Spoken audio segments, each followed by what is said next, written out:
গ্রামের শেষ মাথায় একটা পুরনো দোতলা বাড়ি। কেউ ওখানে যেতে সাহস পায় না।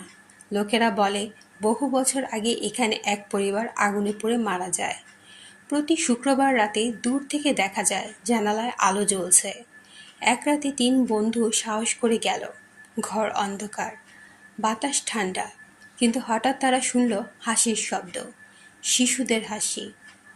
উপরে উঠেই দেখে টেবিলে খাবার সাজানো, চেয়ারগুলো দুলছে।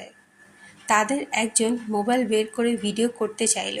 ঠিক তখনই দেখা গেল ক্যামেরার পর্দায় চারজন বসে খাচ্ছে, কিন্তু সামনে কেউ নেই।